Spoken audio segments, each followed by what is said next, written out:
Good afternoon, YouTube. So I came by my house and I got here yesterday, late yesterday afternoon, and so the load that I have delivers Monday morning. That would be today's Sunday, so that would be tomorrow morning at 9 a.m.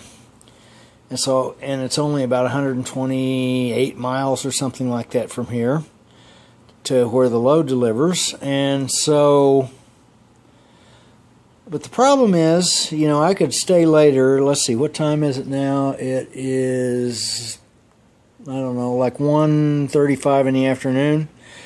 So I could hang out here later and just kind of drive up there where the load delivers, drive up there about sometime this evening, and then spend the night at the place. And because they have truck parking, according to my directions, they've got truck parking. I could spend the night at the place, and then the load delivers at 9 a.m.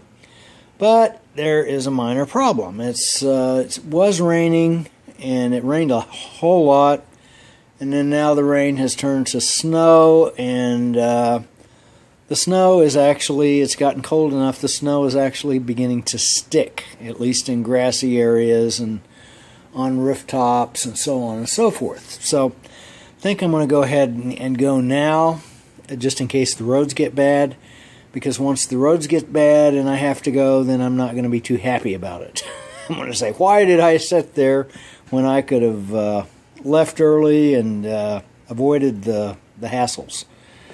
So I'm going to be leaving here just a little bit and heading up towards Frontenac, Kansas.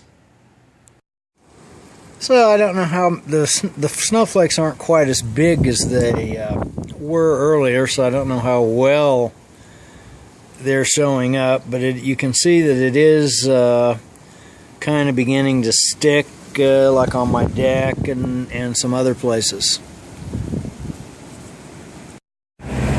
So I've stopped at the Joplin, Missouri Flying J truck stop, and I'm going to hang out here for a while. The snow, of course, has ended up sort of stopping, and now it's just kind of going to get colder.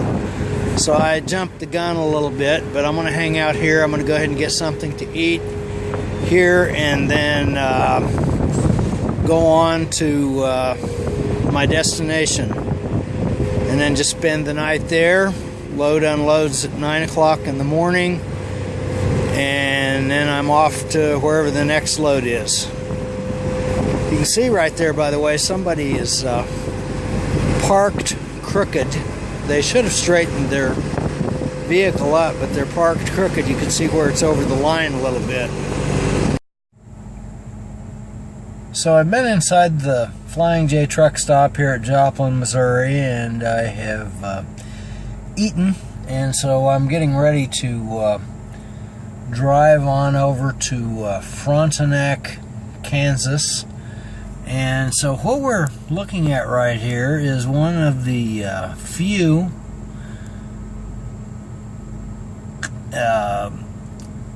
open looking for words here, natural gas sales places that Flying J and Pilot truck stops have. There's a lot of Pilot truck stops, and of course Pilot / Flying J, because now it's the same company. They have opened, or they have a lot of these things that they've constructed in the parking lot, and typically they'll have a couple of pumps. This one has 2 pumps. We can see one right there, but the other one is kind of blocked by the building there. At least we can't see it, but there is another pump. And they actually have this one open. I think I might have seen one other one open somewhere. And I haven't seen any vehicles at all try to go through there and pump natural gas.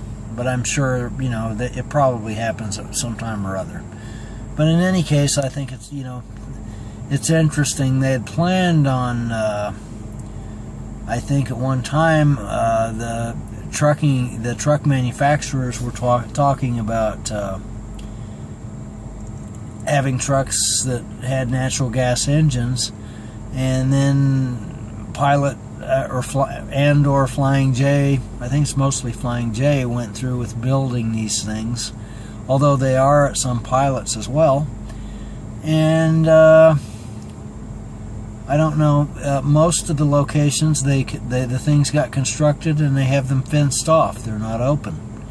But this one seems to actually have natural gas for sale. So I think it's, and I've looked on the internet, can't really find anything about it. There are definitely people searching for it, because different search terms will pop up.